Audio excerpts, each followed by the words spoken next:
Welcome to this webinar. We're glad to have you with us today. Before we get started, here are a few quick guidelines to help everyone have the best experience. Check your internet connection and use headphones for best audio. Please keep your microphone muted throughout the session.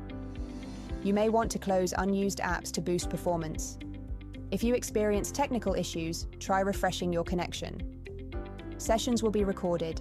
Consent is implied by joining. Post questions or comments in the chat, and we'll address them during Q&A session. All materials related to this webinar will be available on www.gforce.org. You can have an open access to it. On behalf of GForce and the Australian Institute of Food Science and Technology, we would like to thank you for joining us. The webinar starts in just a moment.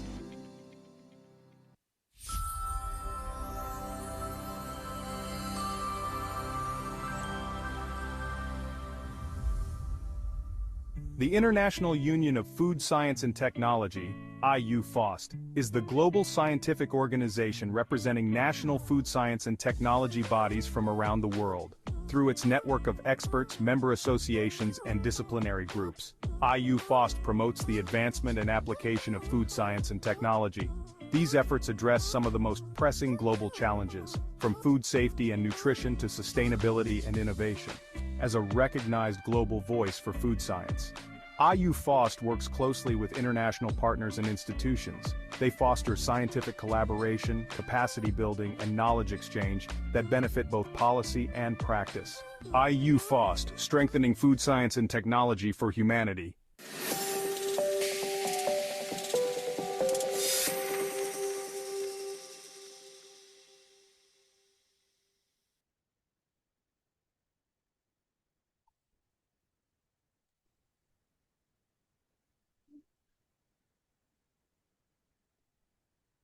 Good morning or afternoon, everyone, and thank you so much for joining us today. My name is Fiona Fleming, and I'm the CEO of the Australian Institute of Food Science and Technology. For those who may be new to us, the AIFST is Australia's leading independent, not-for-profit membership body for food science and technology. We bring together professionals from across industry, academia, and government with a shared purpose to advance the science of food and support a safe, sustainable and innovative agri-food system. A core part of our role is fostering evidence-based dialogue, particularly on complex and sometimes contested issues, such as the one we're discussing today. Today's event has been organised by the AIFST, the New Zealand Institute of Food Science and Technology, in collaboration with the Global Food Regulatory Science Society, the disciplinary group of the International Union of Food Science and Technology on Food and Regulatory Science. This webinar also provides an opportunity to explore one of the featured themes for the upcoming IUFOST World Congress 2026. I'd like to acknowledge and thank our organisers for bringing this webinar together and extend our sincere appreciation to our speakers, who are all joining us from all corners of the world. Your willingness to contribute your expertise and perspectives to this discussion is what makes conversations like this both credible and valuable. Today's topic, ultra-processed foods, is one of the most visible and debated concepts in contemporary nutrition and food policy. It sits at the intersection of science, public health, consumer perception, and increasingly a media narrative. Few areas in food science have generated as much discussion and at times as much confusion. The term ultra-processed foods itself is a relatively recent construct and mostly associated with the NOVA classification system. While it has brought attention to dietary patterns and the broader food environment, it has also sparked significant debate within the scientific community. Questions remain around definition, consistency, and critically, the strength and interpretation of the evidence linking ultra-processed foods to health outcomes. In the Australian context, ultra-processed foods have moved rapidly from a niche scientific concept to a central issue in nutrition and public policy, but one that remains contested. We are seeing high population exposure and growing public health concern alongside increasing consumer awareness, often shaped by simplified media narratives. At the same time, the science is evolving. Questions remain around classification, the role of processing versus nutritional composition, and the significant variability within the foods captured under the ultra-processed label. From an AIFST perspective, this reinforces the importance of maintaining a balanced, evidence-based approach, one that acknowledges the complexity of modern food systems, avoids overtly reductive classifications, and supports policy and consumer guidance grounded in robust science. This webinar aims to offer a structured, science-based discussion on the evolving discourse surrounding foods described as ultra-processed, with a particular focus on their classification, interpretation, and implications for policy and food systems. The webinar is structured to begin with a series of presentations examining the implications of attributing ultra-processed foods status to foods, including impacts on public policy and regulatory frameworks, development agendas and food systems in emerging economies, regional regulatory dynamics, particularly in Latin America, and innovation pathways, including how food technologies are perceived. We'll also explore scientific approaches to food classification, including multi-parameter frameworks that integrate formulation, processing, and nutritional attributes, approaches that may better support robust evidence-based policy considerations. A regional perspective from Australia and New Zealand will provide insight into how these discussions are being interpreted and how they may evolve within the Southwest Pacific context. The session will conclude with a moderated panel discussion, bringing together all speakers for an interactive exchange with participants. At the same time, the broader public health narrative around ultra-processed foods continues to evolve rapidly. These foods are often portrayed in binary terms, good versus bad, yet the reality, as we know, is far more nuanced. Not all foods within this category are nutritionally equivalent, and not all dietary risks can be attributed to processing alone. This creates a challenge and an opportunity for food scientists, regulators, and industry. How do we ensure that public understanding is informed by robust evidence rather than simplified narratives? Importantly, this is not about taking sides. It's about elevating the conversation, grounding it in science and evidence, clarifying misconceptions, and identifying where future research and collaboration are needed.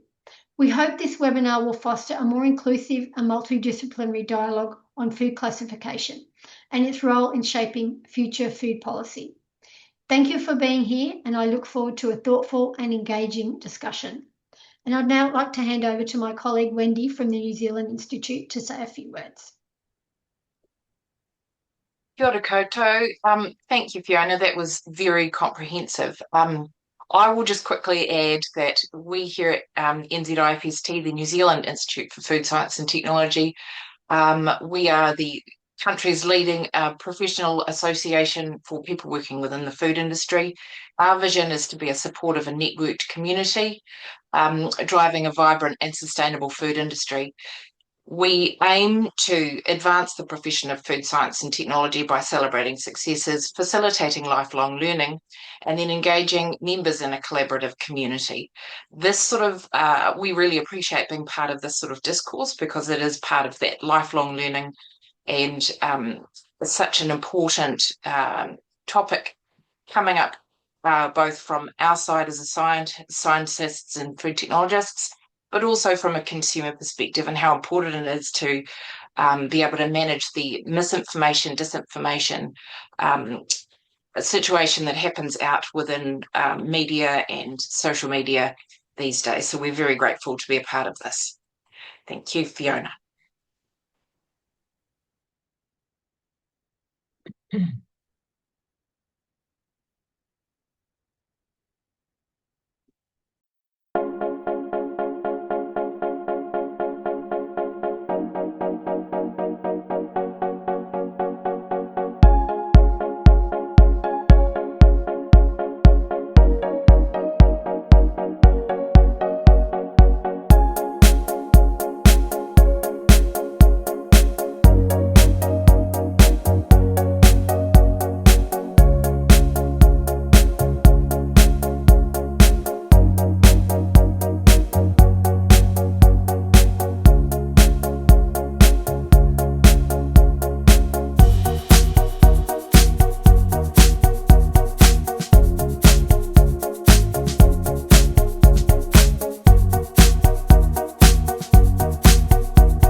Good afternoon, dear colleagues, and let me begin by welcoming you to this webinar jointly organized by the Australian Institute of Food Science and Technology and the New Zealand Institute of Food Science and Technology, and facilitated by the Global Food Regulatory Science Society, GFORCE, a disciplinary organization of IOFOST.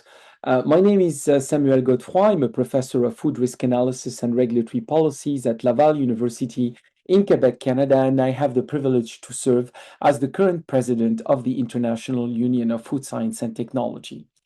This session is part of a broader effort to help hopefully better frame and inform a conversation that will be prominently featured at the upcoming 2026 IOFOST World Food Congress in Hong Kong from the 25th to the 29th of October of this year on what is now widely referred to as ultra-processed foods. Now, this webinar is organized under the theme Distinguishing Scientific Evidence from Public Narratives. And I have the privilege of being joined by a number of colleagues from the IOFOST leadership, but also prominent members from the food science and technology community, those who have been working on food classification systems, whether be it within the context of IOFOST, but also more broadly. And very thankful to all our contributors to this webinar. Now, to begin, I will attempt to set the stage, and I will start by briefly clarifying what we mean when we refer to the concept of ultra-processed food. Now, this originated from what is known as the NOVA classification system. As indicated on the slide, this classification was developed by researchers at the University of Sao Paulo. It proposes to categorize foods based primarily on the extent and purpose of processing.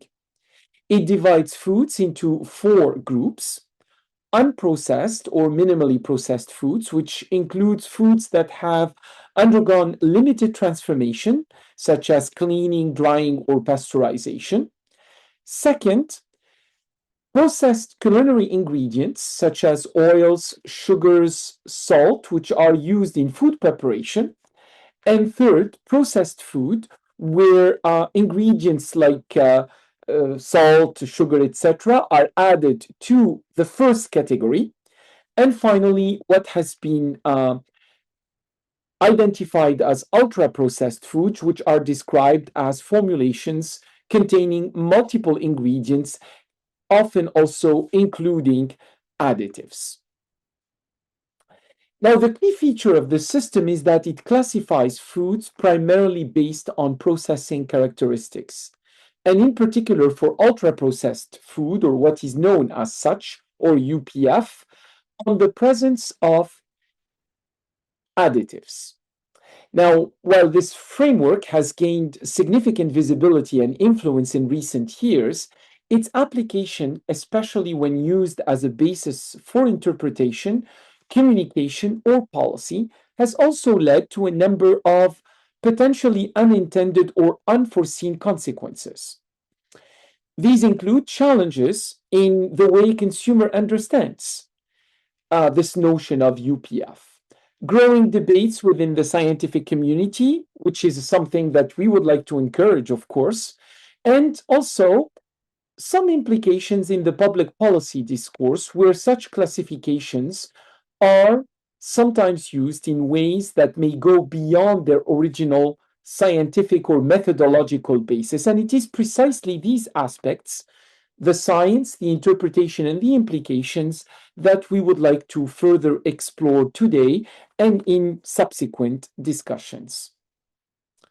Now, one of the first implications of this narrative is the implicit association it creates, that raw or minimally processed foods are inherently more acceptable and potentially safer, while processed foods are perceived as less acceptable and in some cases less safe. This perception has increasingly permeated in public narratives, and it has raised a number of important questions. One of the questions is related to additives. Now, a key aspects of identifying what is known as UPF is the fact that they contain food additives. There is, in fact, a growing perception that additives are potentially cosmetic or unnecessary. However, this interpretation does not reflect how additives are or ought to be regulated. In reality, there are two fundamental conditions that govern the use of any food additive: safety. Additives must be rigorously assessed and demonstrated to be safe, and this includes evaluation under conservative or high exposure scenarios, ensuring that we have a strong enough margin of safety for consumers. But there is also a second fundamental requirement, and that is that there is a technological need. An additive cannot be used unless there is a clear and justified technological function. So essentially, we should not be using additives for cosmetic purposes. What do we mean by technological need? Well, additives serve essential roles such as ensuring food safety, preservation. They extend the shelf life of products. They may help improve the digestibility and the nutrient accessibility. They modify the texture, the viscosity, or even the stability of certain food and certain ingredients. And they contribute to enhancing consumer acceptability, in some cases, improving the sensory properties of ingredients that would otherwise not be considered as part of our food supply, and therefore helping to diversify the food sources. Now, these functions are critical to making food safe, accessible, and usable, particularly in modern food systems. The notion of cosmetic additives often implies unjustified use. In regulatory terms, this would correspond to unauthorized or non-compliant use. So, in practice, again, additives should not be used and be compliant with food regulatory regimes around the world unless there is a justification. Now, on top of that, additives must be declared in the list of ingredients, and their use is subject to strict national and international oversight, including oversight and guidance from the International Food Standard Setting Body, that is the Codex Alimentarius Commission. So the current narrative risks, in fact, oversimplifying the role of processing and additives, and it may inadvertently undermine trust in well-established safety and regulatory frameworks. And it really highlights the need for us to distinguish between perception and what we consider to be scientifically grounded evidence. Now, the second element that is important to emphasize is the role of food processing. Now, this is an important point that is sometimes overlooked in the current discourse. Food processing is first and foremost a valuable and essential intervention.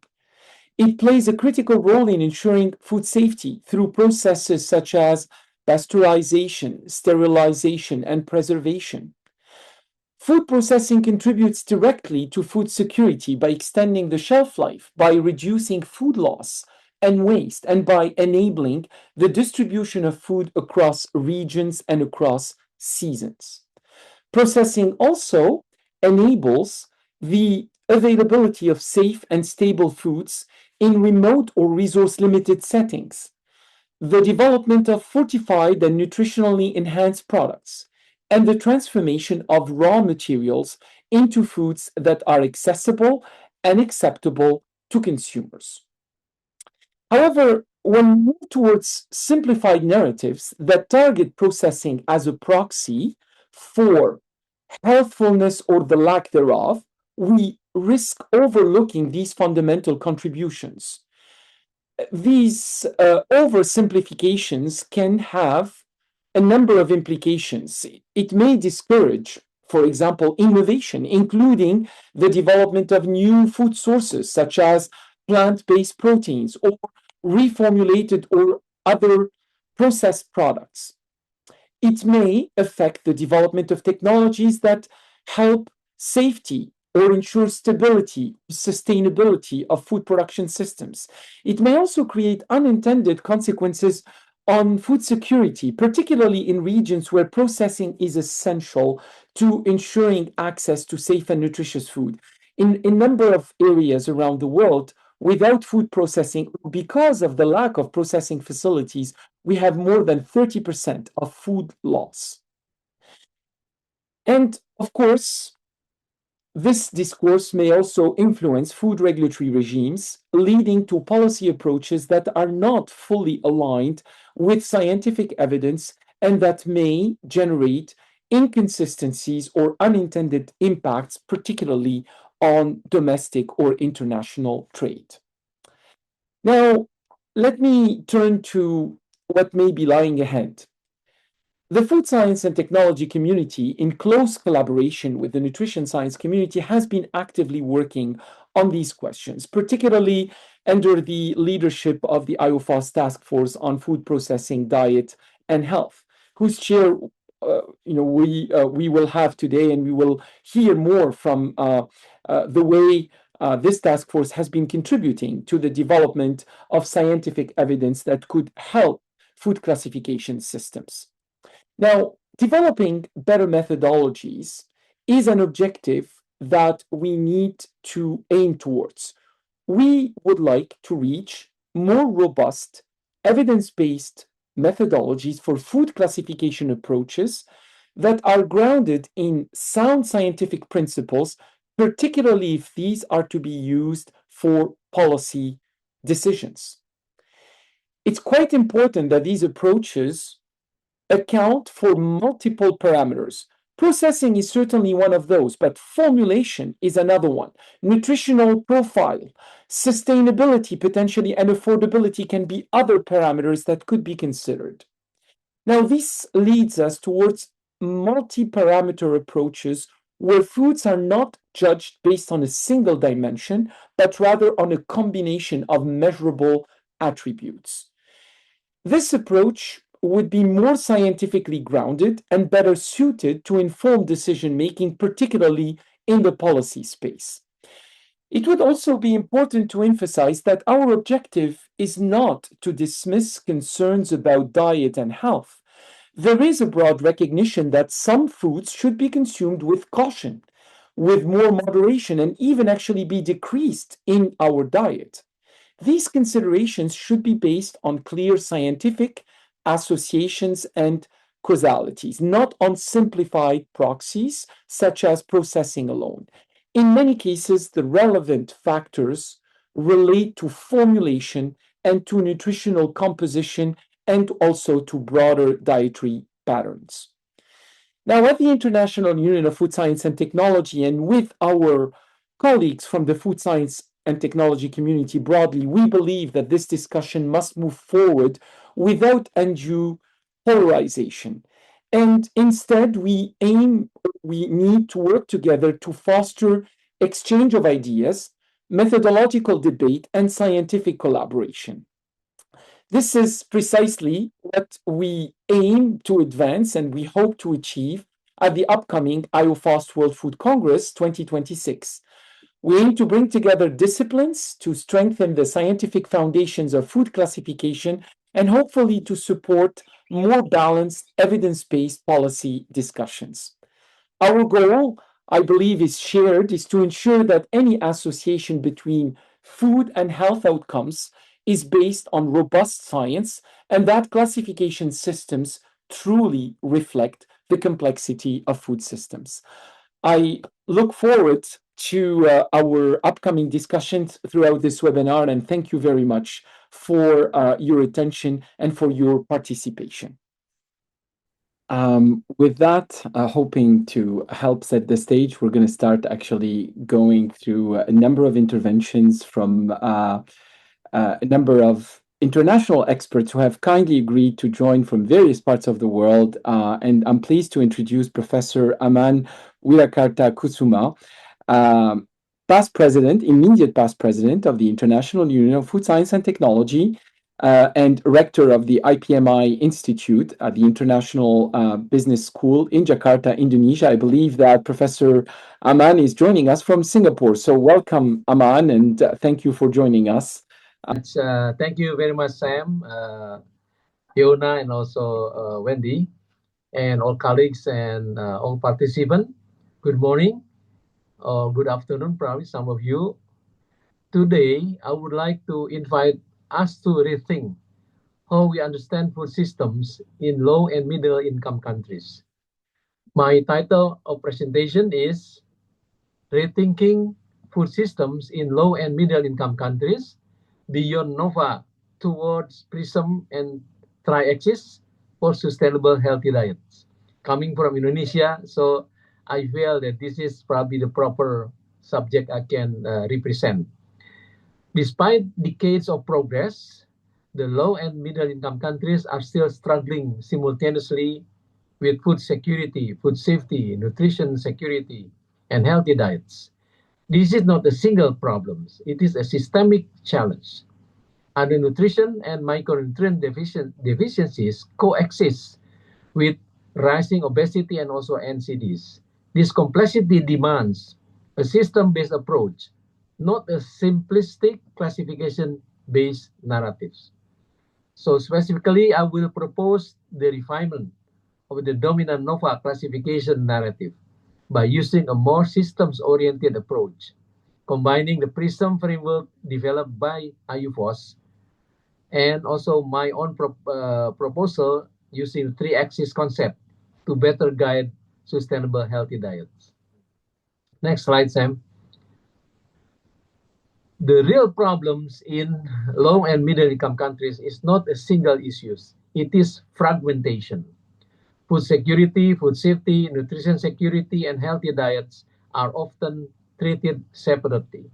Yet, as shown in this slide, they are deeply interconnected. Food security is the foundation. Food safety is the bridge. Nutrition security is the goal. And healthy diets are the ultimate outcomes. However, external pressures such as climate change, economic instability, weak governance will disrupt this system. Without integration, intervention in one area may fail or even create unintended consequences in another. Next slide, please. The global narrative around ultra-processed foods is largely built on evidence from the United States, the UK, and Latin America, where UPFs contribute up to 50 to 60% of total energy intake that build on industrialized food system. In this context, UPFs are strongly associated with obesity, cardiovascular diseases, and diabetes. This narrative is scientifically valid, but not universally transferable. It is context specific. The critical question is, can we directly apply this model to low and middle income countries without adjustment? Next slide, Sam. In low and middle income countries, the reality is fundamentally different. As shown here, unprocessed foods and staples still contribute to about 50 to 55% of energy. Culinary ingredients such as oil, sugar, and flour accounts for 25 and 30%. And ultra-processed food remain relatively low, is around 15 to 20%. A study was conducted in Jakarta area, which is the capital city of Indonesia, which is considered probably more influence of the processed food from big industries. So the consumption is only 15 to 20%. So the dominant diet is based on rice in Southeast Asia, especially home cooking and street food as informal food sectors. This reflects a transitional food system, not an industrialized one. Therefore, the structure of dietary risk is fundamentally different. Next slide.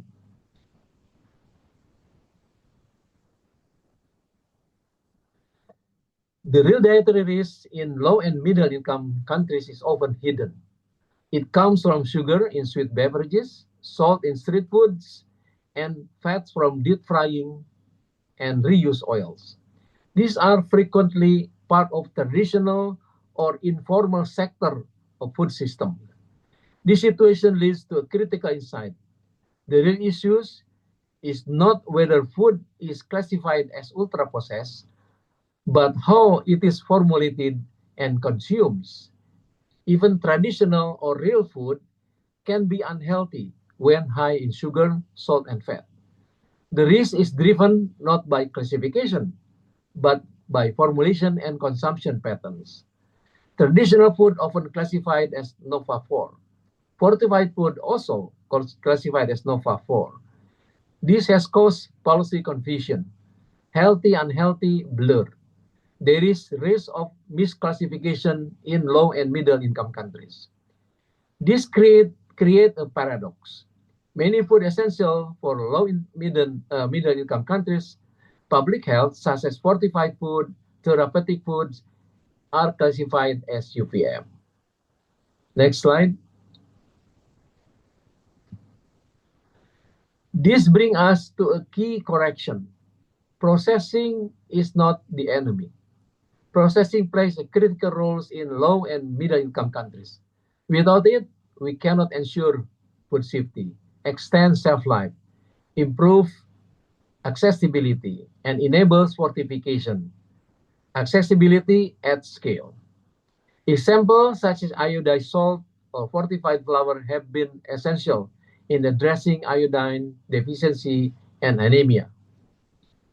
Demonizing processing is not only inaccurate, it is dangerous. Processing is not the problem. It is a necessary solution. Next slide, please. This system diagram captures the core insight. Processing is an enabling factor. Formulation is the primary risk driver. Consumption behavior amplifies the outcomes. Therefore, the health outcomes, whether undernutrition or NCDs, are the result of this interaction. Therefore, the statement is clear. Processing is not the problem. Formulation is. We must shift from processing versus real food to a system perspective. Processing is an enabling factor. The real driver of health outcome is formulation, amplified by consumption behavior. Next slide.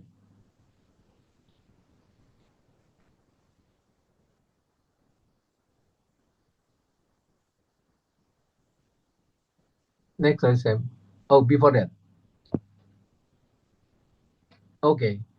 So to address this complexity, IUFOS developed the PRISM framework by the Task Force on Processing, Nutrition and Health in 2022-2024, where Professor Eric Winhab, the chair of the task force, also present here today. PRISM evaluates the food across 6 dimensions: nutrition, safety, affordability, convenience, taste, and sustainability. This reflects the reality that food quality is inherently multidimensional, as Sam also mentioned about this. A single axis classification such as NOFA cannot capture this complexity, especially in low and middle income countries context. Next slide. To comprehend PRISM, I'm proposing the tri-axis framework. Food is evaluated along the 3 dimensions: processing intensity, formulation complexity, and functional impact. Importantly, functional impact includes food security, food safety, nutrition security, and healthy diets. These allow us to assess food within its system context rather than labeling it in isolation. Therefore, PRISM and tri-axis is more policy relevant than NOFA. The next slide, please. This leads to the core problem with NOFA. Traditional food can be classified as ultra-processed. Fortified food, essential for the public health, are also classified as ultra-processed. This creates policy confusion where healthy and unhealthy become blurred. If we continue to focus only on classification, we risk misdiagnosing the problems. In low and middle income countries, this misclassification risks undermining nutrition programs and beneficial of processing. The last slide, please, Sam. Therefore, we need a clear policy shift from classification-based approaches such as NOVA toward system-based strategies. This includes reformulation to reduce sugar, salt, and fat, protecting beneficial processing, strengthening the informal food sectors, and developing context-specific dietary guidelines. Let me conclude with a simple but important statement. Food science is not the problem. It is the solution. Thank you very much.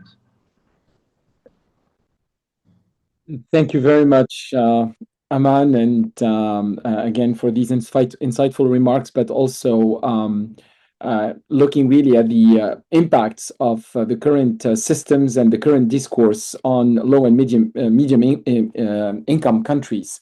We're going to actually continue looking at some of these impacts now from a regulatory standpoint, and we are not being able to be joined live by one of our colleagues who has been contributing to this file within the food science community for some time, Professor Susanna Sokolovsky, who is a food regulatory and scientific affairs expert and a fellow of the International Academy of Food Science and Technology, the president-elect of the Latin American and the Caribbean Association of Food Science and Technology.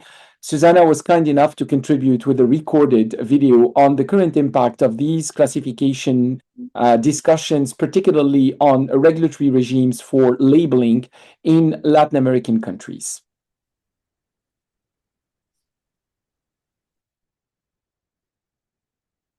Good morning.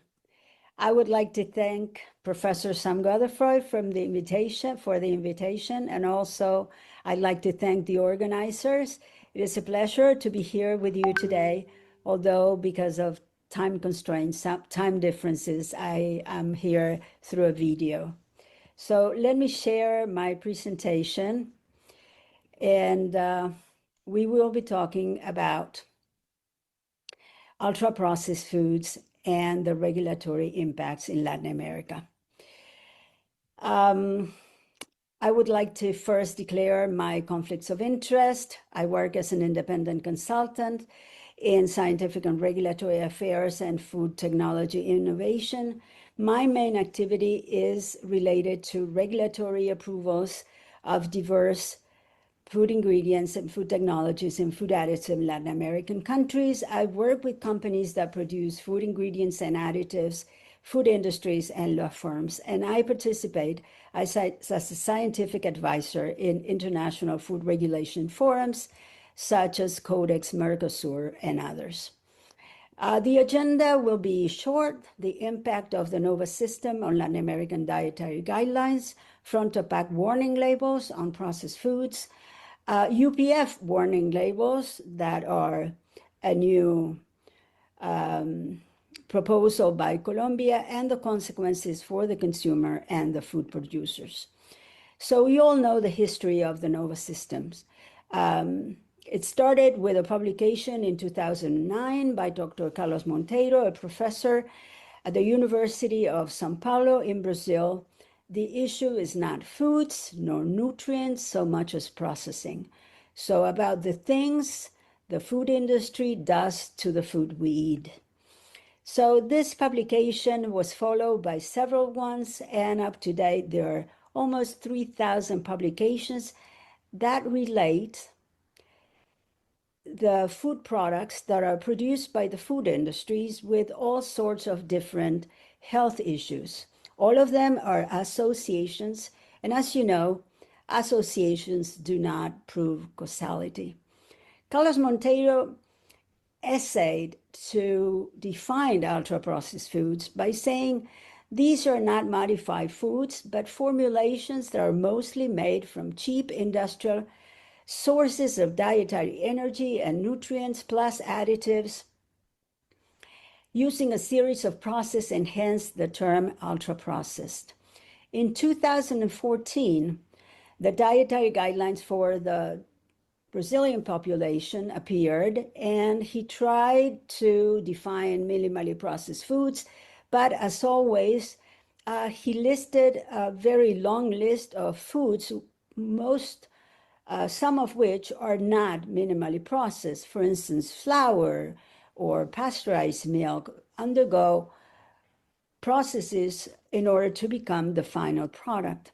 Also, coffee and tea are defined as minimally processed, and as we all know, they also undergo several processes to become the final product.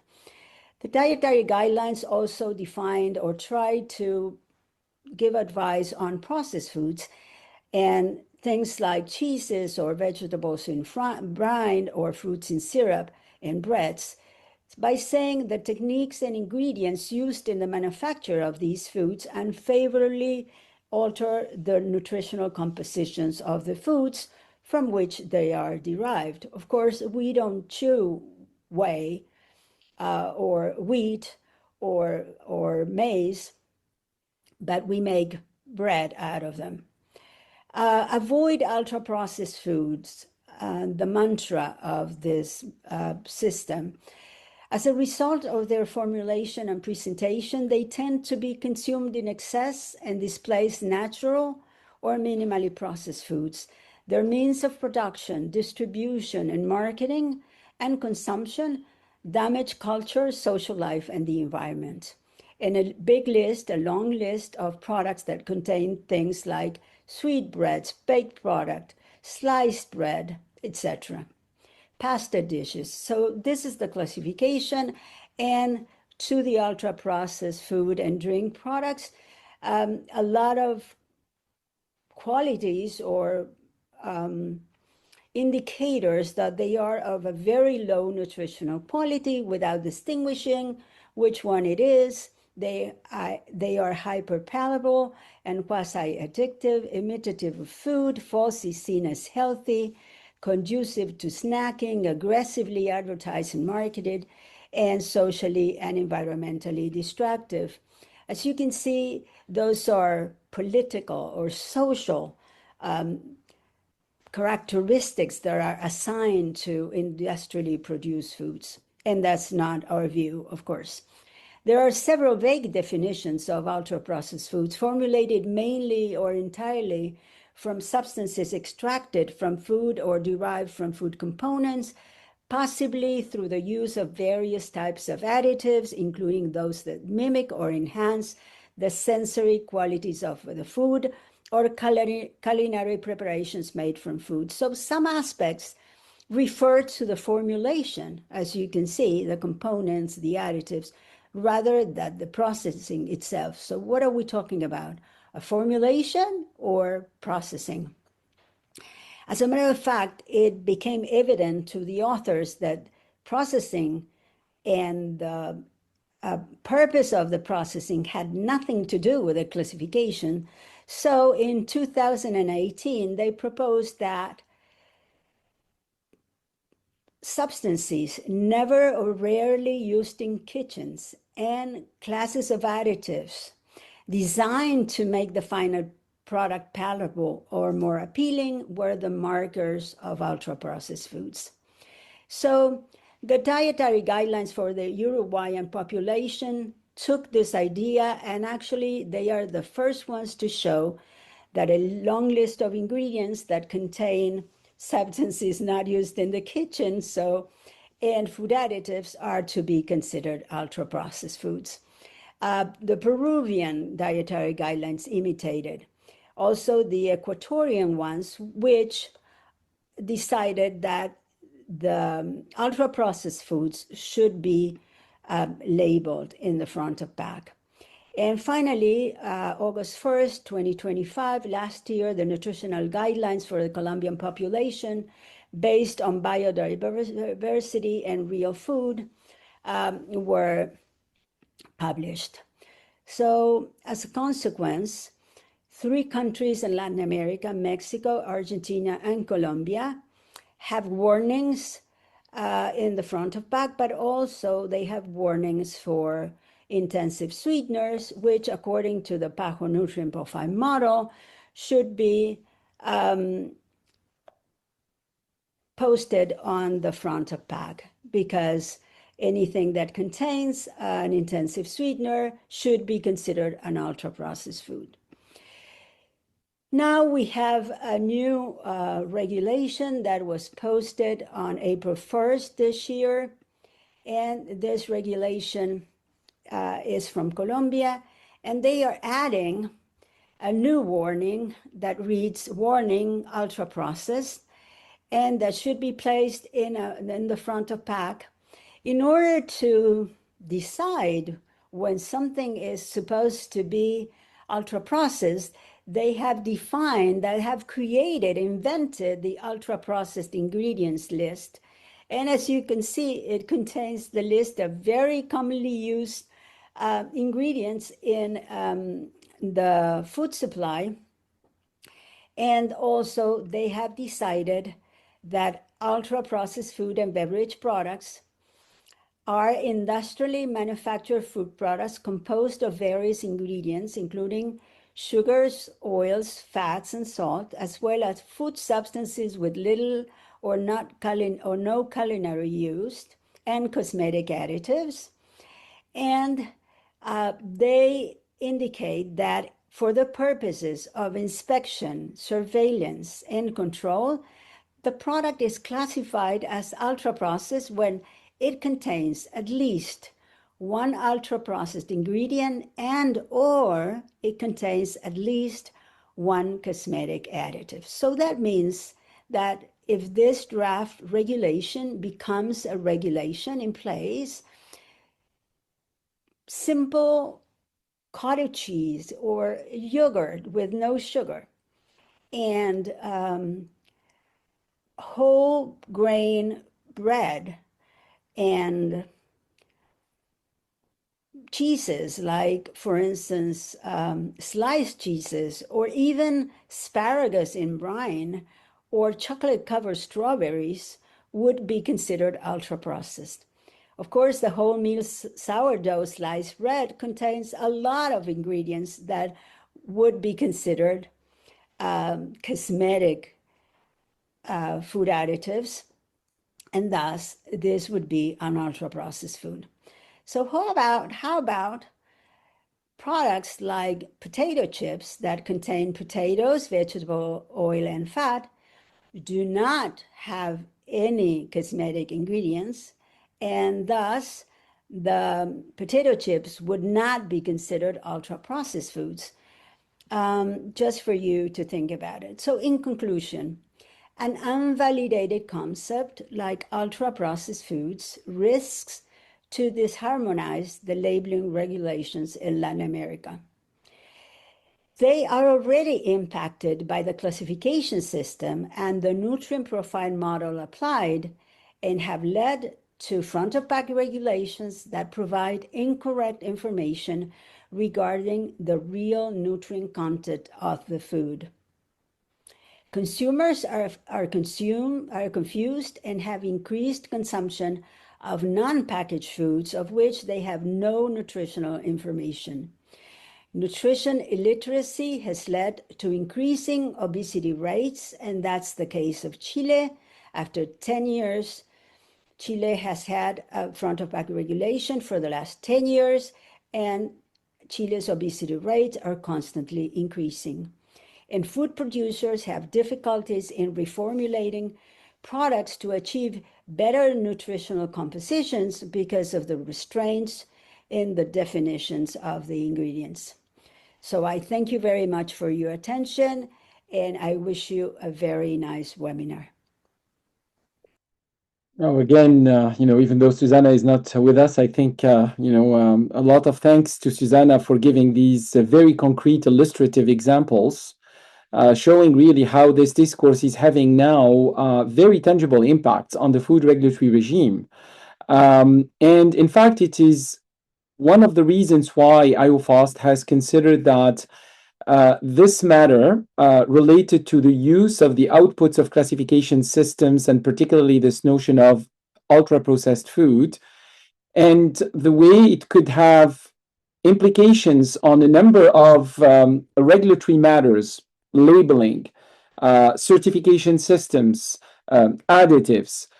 This matter needs to be brought forward for discussion within the Codex Alimentarius Commission, at the very least to understand the problem, because clearly we will be facing, if some of these regulatory regimes go through, we will be facing some trade implications as a result of this.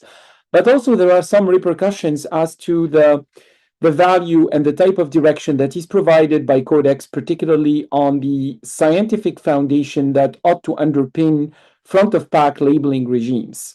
So this matter will probably be one of the areas that will be discussed either informally or formally at the upcoming session of the Codex Committee on Food Labeling to be held next month in Canada. Continuing our discussion, and we're very fortunate to have with us Professor Pavani Shinashoti. Pavani is the president-elect of the International Union of Food Science and Technology, is the chair of the Food Innovation Regulation Network based in Thailand, and is contributing to a number of programs aiming to drive innovation-friendly or innovation-ready regulations around the world. And Pavani will be sharing also her insights as part of the implications of this discourse on innovation, amongst other aspects, as well as the implications on public health. So thank you, Pavani. I believe you're going to be sharing your presentation from your end. Yes. Thank you, Sam. Can everybody hear me? Yes, we do, Pavani. Thank you. Okay, great. Hello, fellows from around the world, in Australia, New Zealand, from Thailand, and what I'd like to share with you some of the perspective briefly about how the impact on potential innovation discourse on particularly on NCD's intervention that could happen under UPF policy push. And this is of the concern among innovators for a number of products that are for particular cases of NCDs. Now, I like. Sorry to interrupt. If you can actually change simply the vision right now. Yeah, exactly. Just the other way around. Is that good? Now, yes. Thank you. Okay. Perfect. Great. Thank you very much. Before I go to the topic, I'd like to acknowledge my colleagues in Thailand who has been working with IUFOS on working group on global outreach and industry relations, where we were working on ultra-processed food back 2-3 years ago when it first came out. And with different categories of ultra-processed food, group 1, 2, 3, 4 here. I don't need to go into details on their definition, but I like to use a little bit of her exercise to show you a little bit to revisit these categories. For example, boiled corn is considered as unprocessed or minimally processed food. Whole corn kernel in a can is processed food. Corn chips, probably with flavorings, it is ultra-processed food. Breakfast cereal with very colorful artificial colors, obviously ultra-processed food. Plain cornflakes, what do you think it is? It is minimally processed food. Flour from corn, minimally processed food, but with folic acid fortification, in this case, is minimally processed food. Cornstarch is processed because it's culinary ingredient. And so on and so forth. So we don't have to go into great details, but you can see that surprisingly, the type of products that fall into different categories can be very hard to understand the logic behind. For example, we consider bread as processed food, but when it's mass produced, it's ultra processed. Or chocolate, things that are very normal and commonly consumed. And particularly of concern is infant formula. Infant formula will fall in category 4. This messaging is troublesome because it really could be a discourse for consumers to pick and choose a product, and will have a lot of concern and question on safety and unsafe food in the marketplace. Now, we have been working on, we as food scientists and nutrition and a number of others, working on food as a health vehicle. Food is a great vehicle for producing a product with health functions, for example, functional foods. And innovative products like this that can mitigate NCD situation. A lot of number of research has been going on using antioxidants that are in herbal and plant materials and converted into extracts or a natural product that can be added to a food product. Undergoing the high standard of safety and health function regulation, this product can serve very well in the sector of food for health purpose. And functional ingredients and functional food are very large markets. And you can see that in Asia Pacific alone, because of the vast number of population, about 50% of world population live in Asia Pacific. And also 50% of functional ingredients are also from Asia Pacific. We think that this is really a wealth of opportunities to build a better healthy products from the sum of the domestic materials that we have. So that innovation continues on, and with the very fruitful business opportunities. So far, the products that are sold in functional food products are expensive, and in high-end sector, particularly people who have more to do. But if you look at the number of populations in various parts of the world, particularly the red zone and the yellow zones are the places where NCD causing death occurring is quite alarming. That's the top two death number in these regions. A lot of them are in Asia Pacific. And in Asia alone, China, Indonesia, and India, the number of population is extremely high. As you can imagine that most of these people are working class and the lower class in economic status. So therefore, they need a more affordable food with health functions. A lot of research work is going on into working on indigenous materials and converting these bioactive materials for use in this intervention of NCDs is extremely important. I can't emphasize enough of the importance of this mission. And when we imagine the cause of NCD or metabolic syndrome is actually initiated from body inflammation. And this inflammation triggers down to a number of cascades effects to cholesterol, hypertension, cardiovascular, number of things. So inflammation is the key. So looking at raw materials,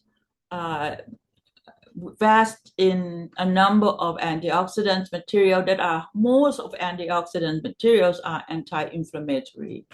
So therefore, this is a great opportunity for Asia Pacific to actually embark on this.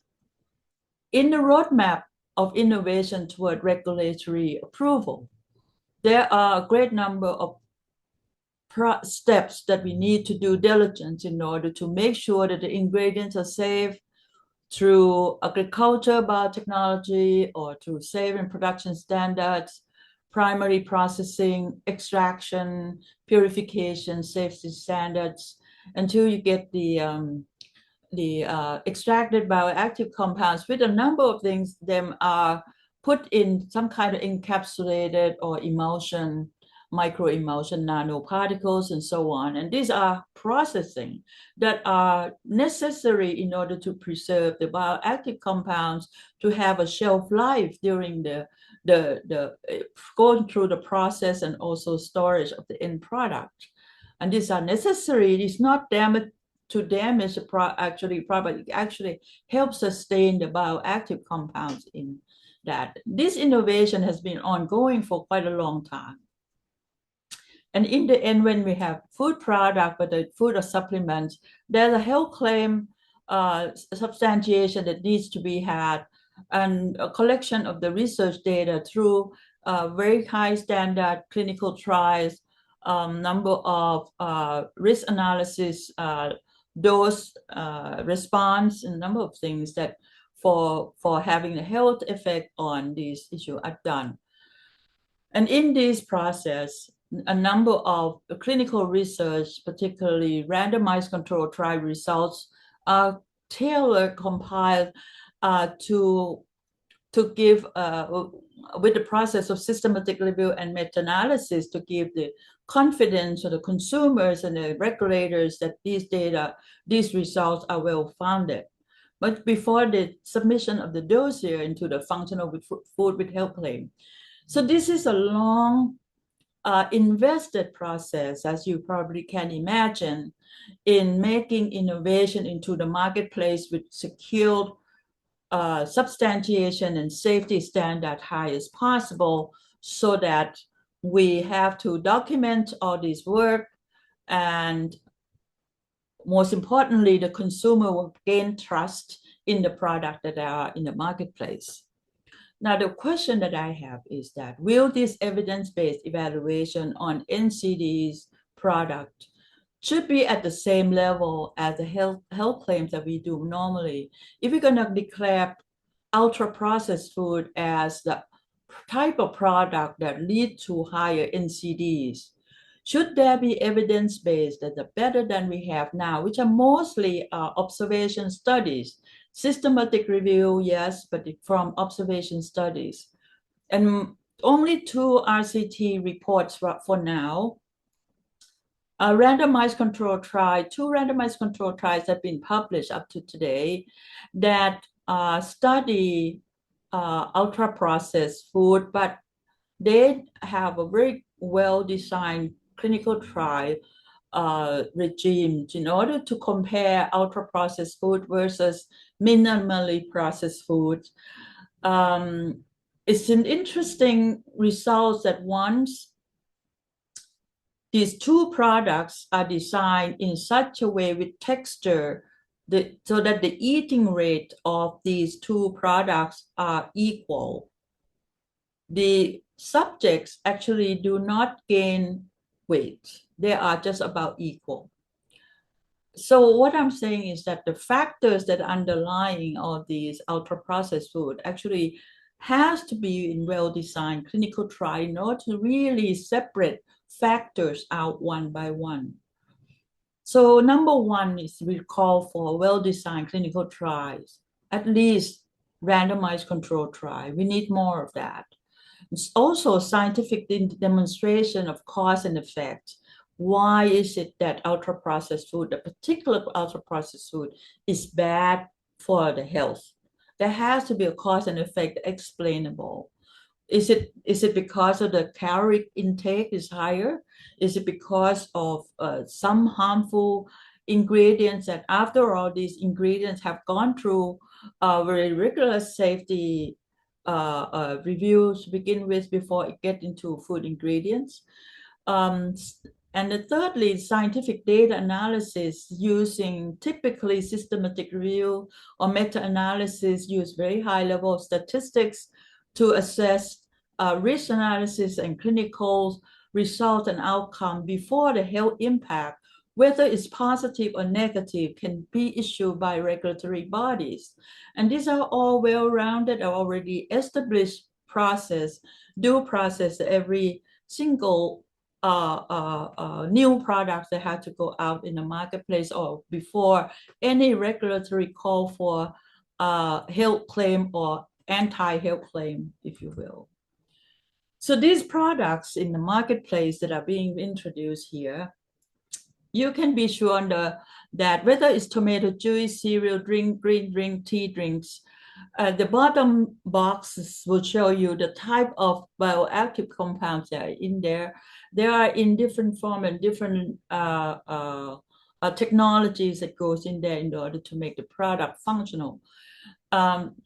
These are likely to be considered as UPF because it's gone through a number of modifications through processing and also additives that are used in there that are going through a number of standardization and stabilization and so on through processing.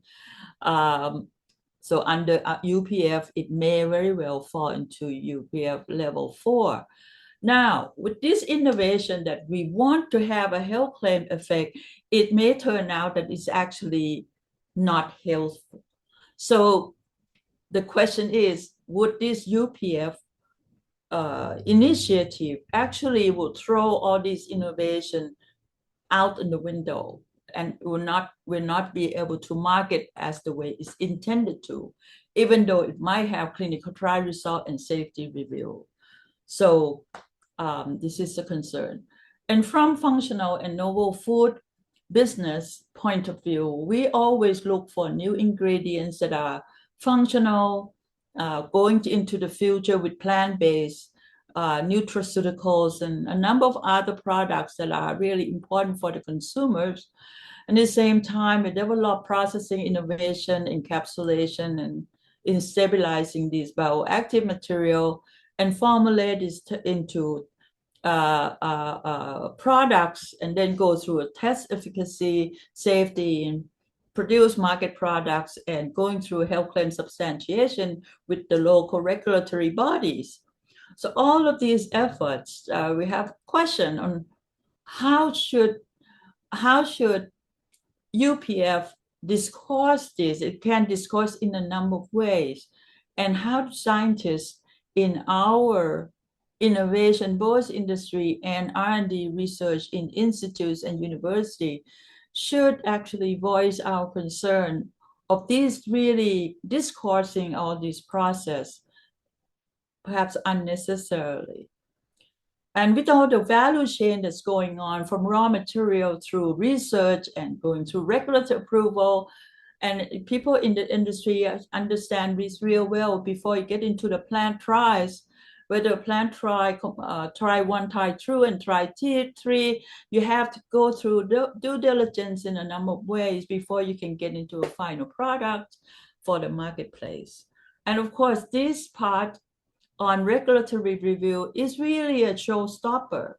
Everyone know and understand that this is probably the most difficult part to go through with evidence-based already. How does UPF will change this landscape? We're not sure. For those who are preparation, these 3 key points that highlight here on the left and the cause and effect demonstration, structure and function, proof of evidence on mechanism, how ingredient affect health, and the claim statement that are allowed. The question we have is that what level of quality of UPF data on number 1, 2, and 3 here that would show detrimental outcome with respect to NCDs. Most are observation study, and as I say, only 2 RCD well-designed experiment has come out, and they're pointing at eating rates and things like that, but we definitely need more data. So in the end, not all UPF are healthy. I believe that not all unhealthy food are UPF either. There are different opinions, of course, among these, and this causes a bit of a confusion. Is this how we should communicate to consumers? And secondly, how does innovation in food with health function will be impacted by UPF policy? And does NCD will likely continue to escalate as functional food will be declared UPF? How is this NCD problem that we have in the world now is going to be discourse from this or not? And with that, thank you very much for your attention. very nice to be here. Thank you. Thank you very much, Pavani, for your contributions there. You're welcome.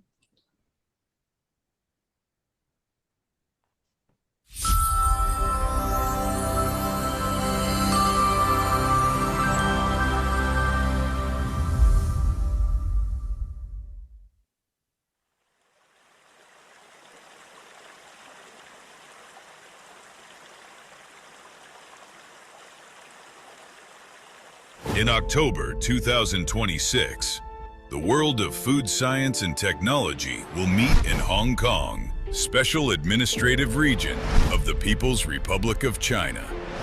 The IUFOST World Food Congress 2026 is your global platform to explore science-driven solutions to the most pressing challenges in food, health, and sustainability. Join leading scientists, technologists, policymakers, and industry pioneers for 5 days of discovery, debate, and development. From cutting-edge ingredients to groundbreaking technologies, from traditional food wisdom to regulatory innovation, this is where the future of food takes shape. Be part of the global dialogue. Shape tomorrow's food systems. Hong Kong, Special Administrative Region of the People's Republic of China, October 25th to 29th, 2026. Register now. Inspire, innovate, impact. So I will be asking, hopefully, our attendees to indulge us. We may be a little bit past the time that is allotted to this webinar, but we will continue our discussions with meaningful contributions. And our next contribution comes to us from Professor Eric Windab. Professor Eric Windab is the, amongst other expertise and contributions, the chair of the IUFOS Task Force on Food Processing, Diet and Health, and will contribute with sharing essentially the developments around alternative approaches for multi-parameter classification systems. So Eric, the floor is yours, and thank you for joining us so early from Switzerland. Thanks a lot, Sam, for the introduction. Can you hear me and can you see my screen? We can do both. Thank you. Okay, perfect. So welcome everybody to this webinar talk on ultra-processed food classification from a view angle of the so-called IUFOS task force. So myself and my colleagues who are named here at the bottom on the left side of this slide. So we welcome you for this introduction to an approach which we have started more than 2 years ago, and which was looking for bringing evidence-based information to processing so-called ultra-processed food and how to deal with that. So I will let you know a bit about definitions we had to start with in order to, let's say, base this on evidence. I will introduce the so-called Nourish scheme, or as it was called before, the IUFOS formulation and processing classification scheme, and how this is embedded into what we have heard introduced by Sam and also referred to by Aman, so multifaceted food quality assessment aspects, so the PRISM scheme, which is the framework in which the Nourish scheme is embedded, and then finalize with the conclusion. So all started with definitions because we saw that there is an ambiguous mix-up of formulation and processing in NOVA classification, and accordingly formulation was defined as systematic selection of relative quantities of ingredients for a food product, and processing the treatment of a food material to achieve a desired effect. In this context, we also had to certainly quantify, because it's important to go for quantified evidence-based schemes, also to quantify the nutrition value. And you will see in the coming slides how this configurates to the so-called Nourish scheme, which stands for nutritional optimization under responsible ingredient selection and handling. So the responsible ingredient selection is formulation, and the handling is the handling by the processing of such a selection. For this, it was necessary also to clarify what is understood under processing and how do we define processing. And I show you here a scheme which is established since a long time between the process engineers, the material scientists, the food scientists. And so process makes structure, and structure creates or codes the properties of a food. So what we have on the processing side is certainly processing principles, unit operations. What we have on the structure side, the structure of food is a hierarchic scheme from the molecule to the mouthful piece, to the macroscopic scale. And on the property side, so we have the consumer aspects, their preference, acceptance, and needs, whereas the nutrition value, safety is under the needs. There is also other characteristics like techno-functionality important for industry, market economic aspects, but for the consumer, affordability is certainly also an economic aspect.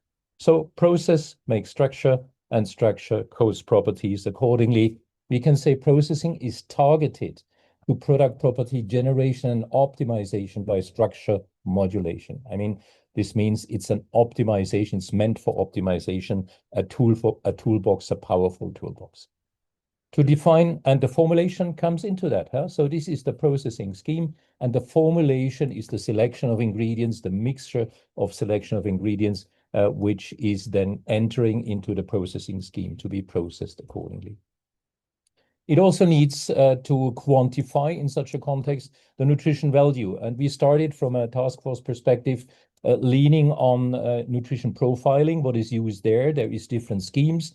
So amongst which the nutrient-rich food index, the NRF, which was introduced by Adam Drobnowski in around 2010, is one of these. Nutri-Score, Health Star ratings could have been others, but the nutrient-rich food index is versatile in the context, as I will show you.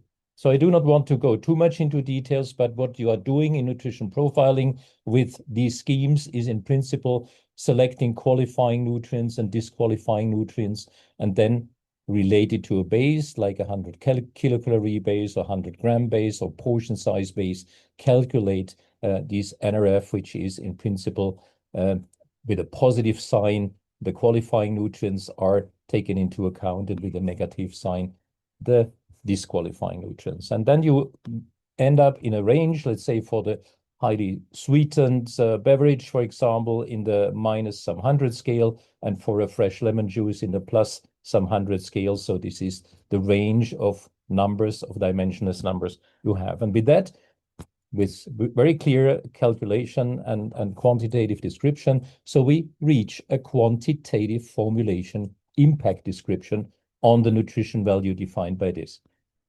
NRF, the nutrition index, is a starting point. So, and to go further, to not only count qualifying and disqualifying ingredients, but bring other aspects of digestion into the play, I will show you what is suggested going this direction. But with this, we have a quantitative formulation description in terms of impact on the nutrition value.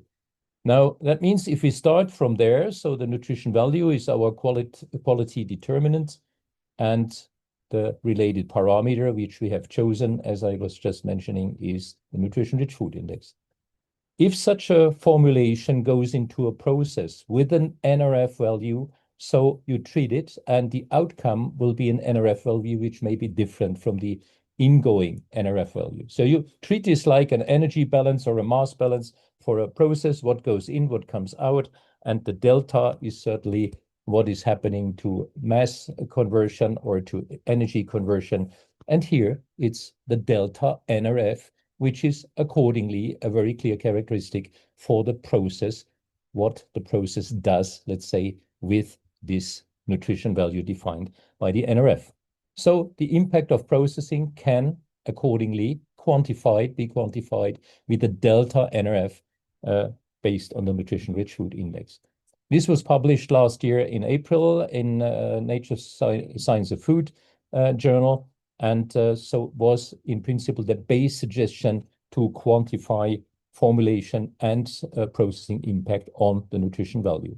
Now coming to the nutrition value, which is simple equations where the NR standing for the recommended nutritive components, and the components to be limited is the minus term, the lim term. So this is the simple equation for the NRF And for the delta NRF, accordingly, as just mentioned before, we just have to look for the difference between input and output of a processing step. If you have a cascade of processes, you can certainly use each of these processing steps. Now, what we could add, we could extend this easily, and this is the versatility I was mentioning before. We could extend the nutrition-rich food index by adding terms. Like in many of the foods, we may have anti-nutrients, so we can add an anti-nutrient term to the same basis, 100 kilocalories. It gets a negative sign because having anti-nutrients in the system would certainly not be seen negative from a digestibility perspective. Now, if you would reduce the anti-nutrients, if a delta anti-nutrient term would certainly mean a reduction of the anti-nutrients, it would be positive. So because you have a smaller term, negative term, to be considered in this processing scheme. You could also add, and this is thinking a bit into the future, and we are working on it from the task force perspective, you could also add terms for additives. What is the impact of additives? Could be positive or negative contributions. I will just give you an idea.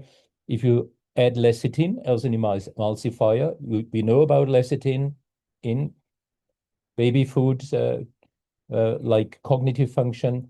If we have mild treatment, so depending on the degree of processing, we have positive effects. If you would strongly heat up, so there could also be negative effects. So this is how you could consider, let's say, also the processing impact on such additives. And finally, the Codex Alimentarius is our base for quantitative information about these additives, which could be considered here. So we could extend the definition of the nutrition value and a scheme for calculation, for quantification of it properly. So if you want to illustrate this in a way where it can easily be understood, let's say, by those who deal with it, we take a diagram, or we suggest a diagram which on the x-axis has the formulation aspects expressed now in these NRF, like an NRF 9.3, and on the y-axis we have the delta NRF scale.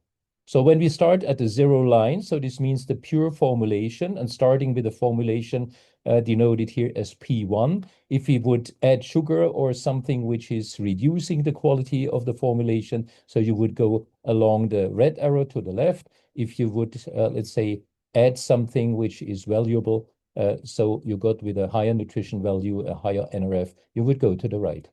As soon as processing plays a role, so you get a contribution into the y-axis direction.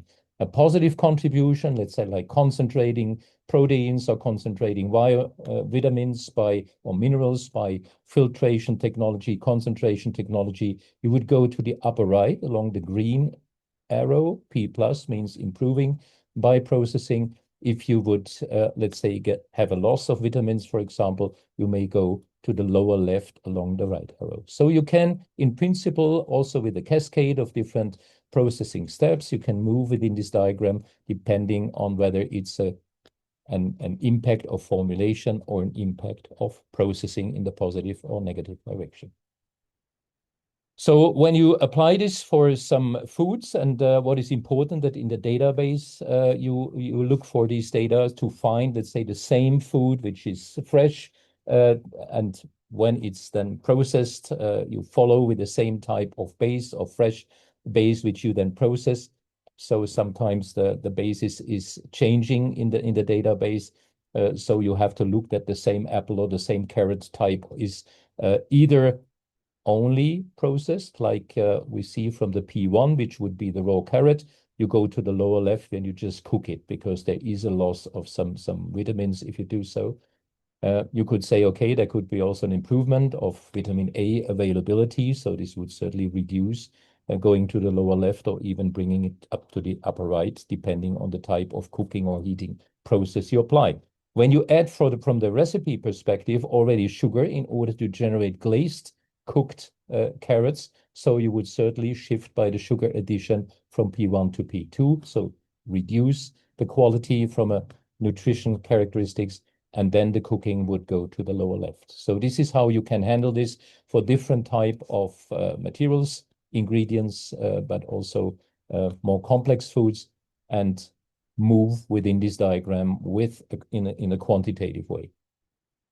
So to just go back to this overview, so the nutrition value described by the NRF and the scheme, how we can translate it into a delta NRF by looking at the balance over the process, could not only apply for the nutrition value, and this is in principle the bridging to the multi-characteristics characterization, in which we can include sustainability, safety, affordability, convenience, palatability aspects, because just to make the example for the second one, you have to choose a different characterizing parameter. Like for sustainability, you may choose, let's say, the global warming potential, GWP.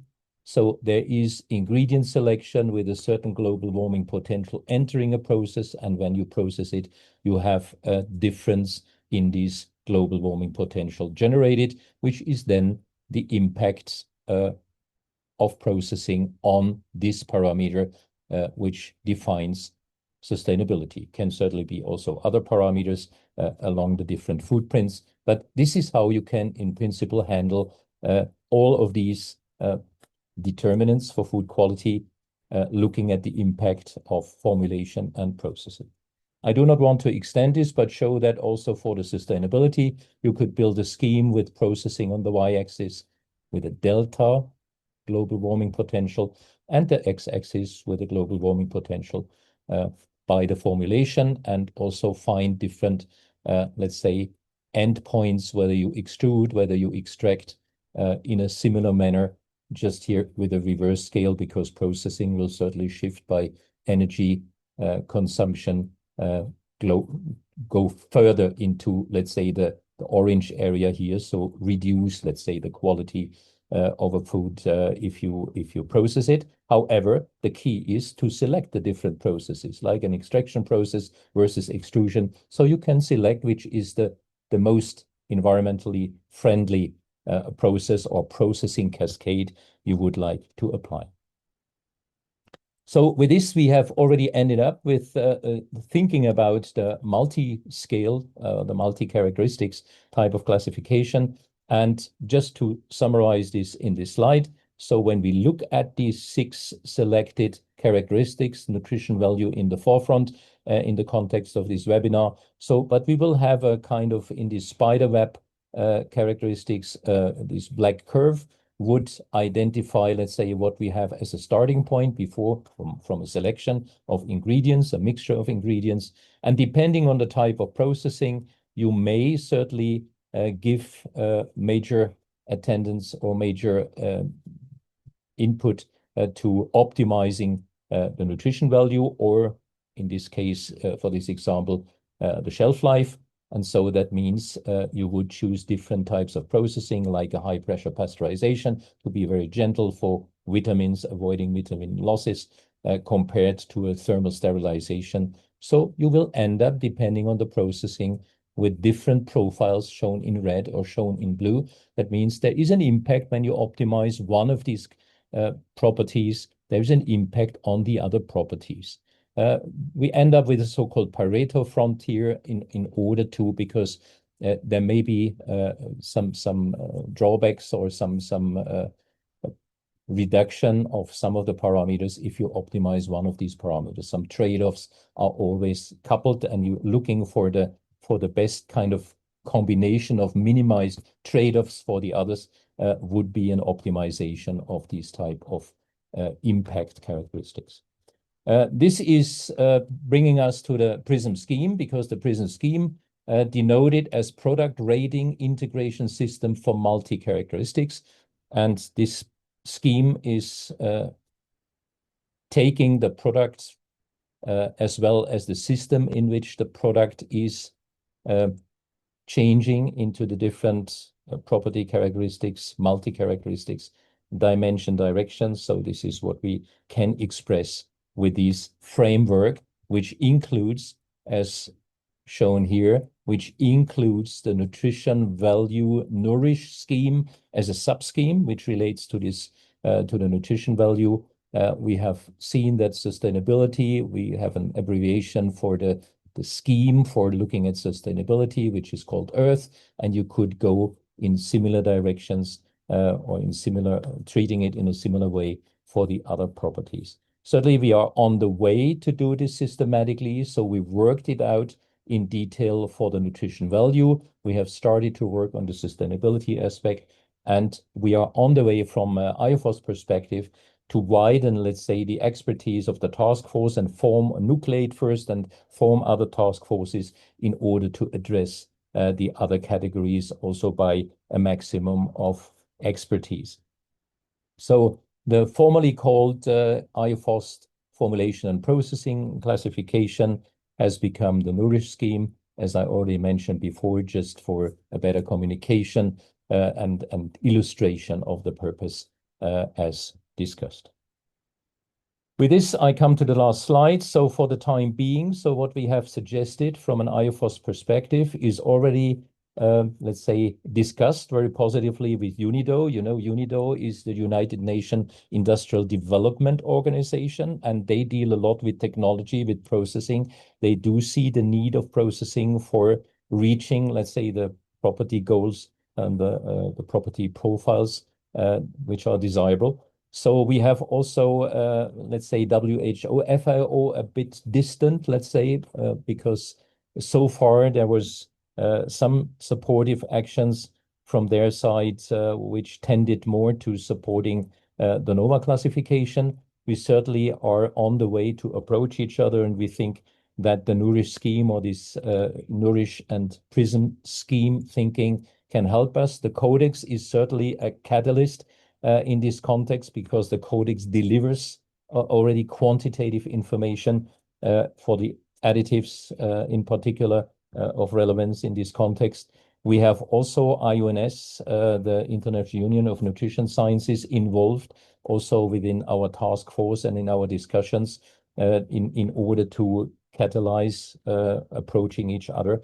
And so we think the multi-key characteristics, so means treating the PRISM scheme with the other properties besides the nutrition value, will show that it makes sense to look at the differentiation, a clear differentiation and definition of formulation impact and processing impact, and help to catalyze the approach or the narrowing between WHO, FAO, and IFOS UNIDO positions in this context in order to bring scientifically based evidence into the game and avoid this ambiguous or misleading system like NOVA has practiced so far. It's quite a challenge to translate this into consumer understanding because emotionally driven is already in the heads of the consumers. So it needs education, it needs simple explanation, it needs examples in order to demonstrate that you can go quantitative, you can clearly differentiate, and accordingly bring scientific evidence into this for NOVA refinement. The door is open for the NOVA community to approach us. We always offer this in order to handshake for improvement. So this is the diplomatic way to offer, let's say, communication and revise the scheme accordingly. So with this, I would like to thank my colleagues, IFOS, Judith Meach and Sam Godfrey in particular, and thank you, the audience of today, for your attention. Thank you. Thank you. Thank you very much, Eric, for also your message of inclusivity, and hopefully, you know, the message will be heard to join forces around this particular topic. I'm very thankful to our colleagues to still be with us. We're going to indulge from you to stay with us a few more minutes until we conclude this webinar. And last but not least, at least for the interventions, at this point, we are pleased to have Dr. Deon Mahoney, the scientific advisor of the Australian Institute of Food Science and Technology. And Deon will bring to us also the perspective of the region on this discourse. Deon, thank you for being with us, and the floor is yours. Thanks, Sammy. Could Eric close his screen so I can open mine? Eric, if you don't mind closing. Yeah. Thank you. Thank you so much. Yeah, sorry.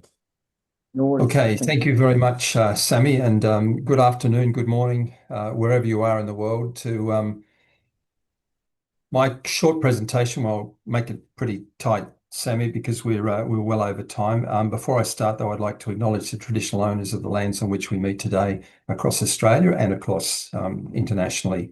As mentioned, I'm the scientific advisor to AIFST, providing advice in this area. So I'm going to give a quick summary of or overview of the situation in the Southwest Pacific, but specifically focusing on Australia. But Australia, New Zealand, and Pacific Islands, there's a lot of controversy, there's a lot of discussion about ultra-processed foods, and as has been described by the 5 previous speakers, it's a complex issue, a complex policy debate is needed around this whole issue. And it's not just the health concerns, and we know with our Indigenous populations and our islander populations that there are rising levels of non-communicable diseases, and all too often the finger is pointed towards ultra-processed foods. But we've got to recognise that these economies and the Australian economy, food security is an issue, scientific uncertainty about all of this, and it's been clearly elaborated by the previous speakers.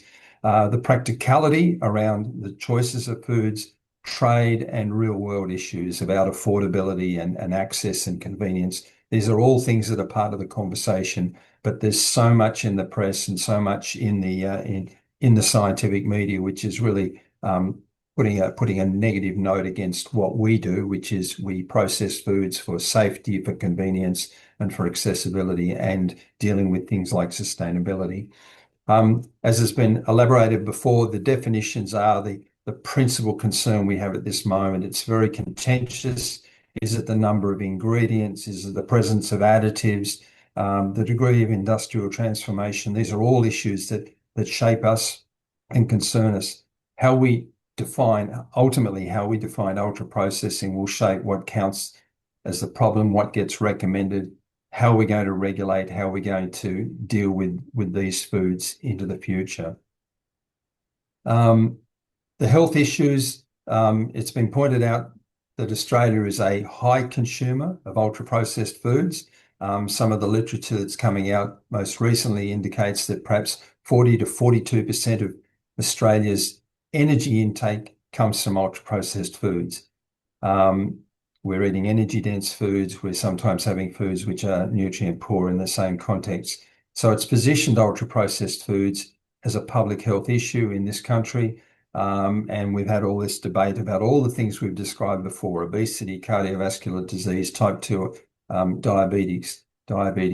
But we've got the issue that the current system that people are using to classify these types of foods, the Nova classification, is very blunt. The issue is how precisely have we defined the problem, and that's been elaborated already. But we're seeing constant press, constant media coverage, social media coverage addressing the dangers of ultra-processed foods without consumers clearly understanding the issues. And as I've noted there, evidence shows that ultra-processed foods make up over 40% of Australia's daily energy intake. In Australia and New Zealand, we've got a very strong regulatory oversight of what you can put into foods, how you can process foods. So there's very strict regulation over the use of food additives and food processing methods. And we've also seen introduction. One of the key issues is the nutrient information panel, which gives description of all the ingredients in a food product, highlighting allergens, but also indicating energy, sugar concentration, carbohydrate concentration, fat content, etc. We've also had continues now, a voluntary system, front of pack labeling, which is in the form of a health star rating, which is a form of nutrient profiling. It's based on an algorithm, and it gives guidance and advice to consumers about the health star rating, the healthiness of a food in the marketplace. We've relied on that being a voluntary scheme. It's been in place for a number of years, but the uptake has been very slow. So in late 2025, and most recently with a decision made in February 2026, our food ministers from Australia and from New Zealand agreed to request the standard setting agency, Food Standards Australia and New Zealand, to prepare a proposal on mandating the health star rating system in Australia. So you can see some of the press coverage there, which occurred around February this year, in the last couple of months. with a requirement for FSANZ to go out, prepare a proposal and look to mandate that system and incorporate it in the Australian New Zealand Food Standards Code.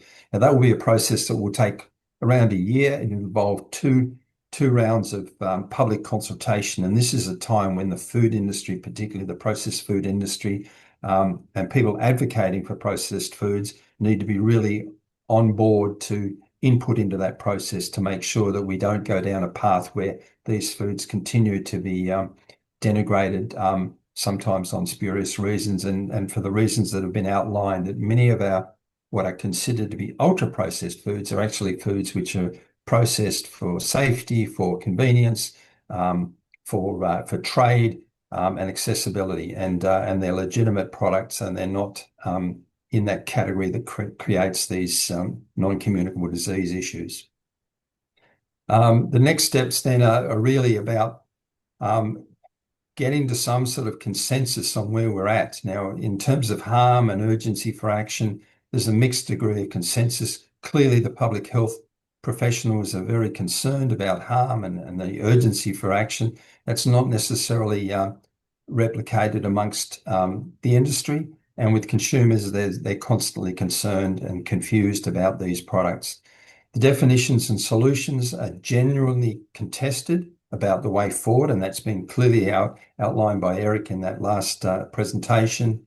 And on implementation, uneven. The way forward is politically and economically complicated, because putting labels on food products or changing the way we are regulating food or putting taxes on food are both politically and economically fraught. The AIFST, the Australian Institute of Food Science and Technology, we've got a strong position here in terms of where we see this going. We believe it's really important to support and promote public health in relation to our food supply and our food consumption. We see real merit and real value in food processing because of sustainability, because of we extend reduce food waste, we extend the shelf life of food products, we make them safer. So food processing is a critical part of our agricultural industries. We believe that future foods and new product development should be holistically designed with the goal of promoting human health, but dealing also with those economic and sustainability considerations. And that importantly, because what we're seeing internationally is that we have seen that the food industry and the agri-food sector is not involved in some of these conversations. So any conversation about the role and regulation of ultra-processed foods must involve representatives from the agri-food sector. So if I can just summarise where we're at very quickly, the Australian context can be best described that the public health community have got a strong position to reduce or to eliminate ultra-processed foods or to tax them. Consumers are concerned, they're confused, they're influenced by media, and it's not always clear.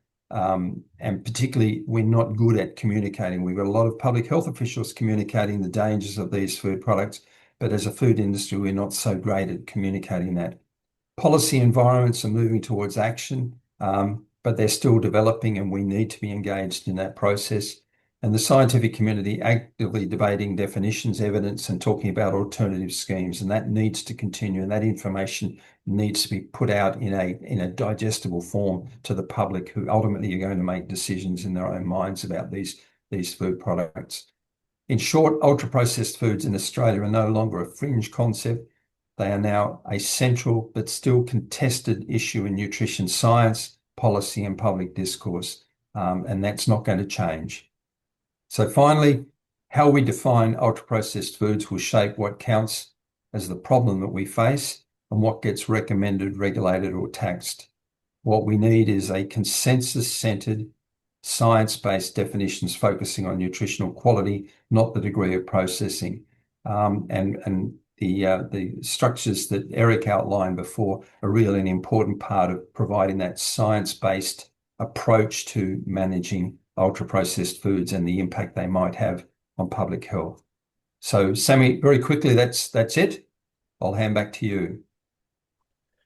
Thank you. Thank you very much, Dion, for this great overview and showing really how also this is impacting the policy dialogue in Australia, New Zealand, and in the Southwest Pacific overall. I realize that we are at least 18 minutes past the time that was allotted to this webinar, and there seems to be few questions and answers. But I guess as this webinar was introduced initially by Fiona and Wendy, this is one step in the discussion that will be continuing. We have gotten really an excellent overview from our speakers and contributors on the impacts of the current discourse on low and medium impact income countries, on some regulations and particularly labeling regulations that are moving forward in some parts of the world, particularly in Latin America, on food innovation, dubbing some of the innovative ingredients and products potentially UPF and what repercussions that might have on potentially slowing the rate of innovation. Also, we've heard from Dion the current policy discussions underway in the Southwest Pacific region. And I will finish with the call that was made at the end of Eric's presentation to join forces and to have the food science community join forces with the nutrition science community and work on sound methodological approaches that can inform policy decisions in a more robust fashion. And hopefully we will have opportunities to do that in the upcoming period, including through the Congress of the IOFOS Congress in October 2026 in Hong Kong. With that, I would like to invite Fiona Fleming, the CEO of AIFST, as well as Wendy to provide their closing remarks. Thank you very much. Thank you very much, Samuel. I just noticed there was a couple of questions in the Q&A. I might just address one of them. It says that if Nova is too simplistic and fraught with inconsistencies, why would an even more simplistic system from Fazan's be a positive move? Excellent question. I would say that is partly why we need to be very engaged in the consultation process that's going to start very soon. So thank you for that question.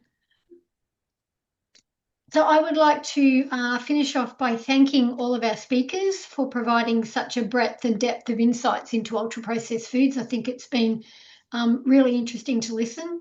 I particularly like to thank Samuel and his team at GFOS for bringing this webinar together and, bringing everyone together from all parts of the world and making this happen. We really appreciate it. Just a few, I think, things that have come through to me from this is, it is a complex topic. We know that. And there are unintended consequences, which all of our speakers have alluded to. The future debate, there is a future debate and we need to move towards policy, but that needs to be grounded in sound science. I think a couple of things that stood out for me, comment that food processing is not the enemy, but an enabling factor. I think we need to keep that front and centre in our minds. And that food science is not the problem, but it's the solution. So they're the things that really stood out for me. And I guess looking at the alternatives, PRISM and Nourish, which have been spoken about today. So with that, I'd just like to invite everyone on the call and everyone who's going to listen to this recording at some point to continue the dialogue in a respectful, trusting and inclusive way. I think that's really important. That's the only way that we're going to move forward and come out with an outcome at the end of the day, which is going to benefit industry and ultimately our consumers. So thank you for joining us, everybody. And Wendy, I'll just hand over to you now. Thanks, Fiona. Yes, I would just like to reiterate thanking all of our speakers. It's been really, really interesting and informative, and also reiterate Fiona's thoughts on open and constructive dialogue. It's the only way we're going to be able to create messages that benefit our consumers and that are clear and constructive and based on science, so that we can, it just makes it simple for consumers who are not necessarily foodies. And I think that's probably the key there. Everybody wins then if everyone gets good food. So thank you.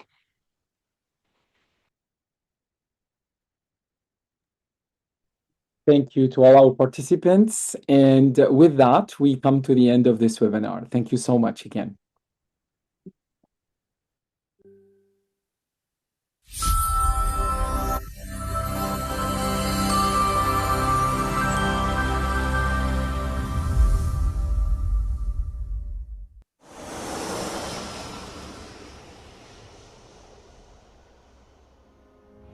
The IU-FOSS 2026 World Food Congress is more than an event. It's a journey through the science transforming our food systems.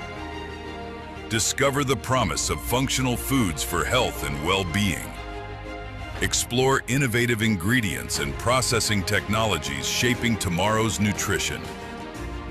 Learn how we're revitalizing traditional foods with scientific insight. Examine food science as a driver of industrialization and human development. And engage with the latest in food safety, regulatory science, and measurement technologies. Whether you're a researcher, regulator, educator, or entrepreneur, this is your opportunity to connect, contribute, and lead. Hong Kong 2026, where food science meets the future. Join us.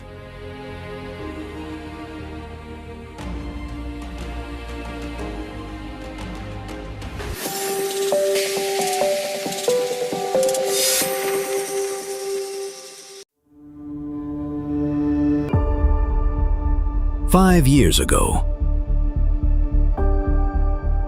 a vision was born to bring science closer to policy and to build stronger, safer food systems across the world.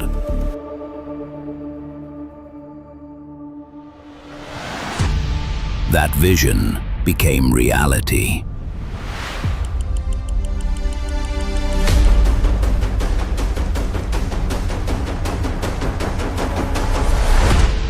The Global Food Regulatory Science Society, G-Force, in partnership with national, regional, and international organizations across the globe, G-Force has become a global hub for regulatory science, connecting experts, institutions, and governments. Together, we have become a driving force for scientific convergence and regulatory harmonization. Through training, mentoring, and scientific exchange, G-Force continues to build capacity in food risk assessment, data systems, and regulatory frameworks. As G-Force celebrates its 5th anniversary, we look toward the future. A future where regulatory science empowers every nation to protect consumers, enhance trust, facilitate trade, and strengthen global food systems. G-Force, connecting science, people, and policy for a safer world.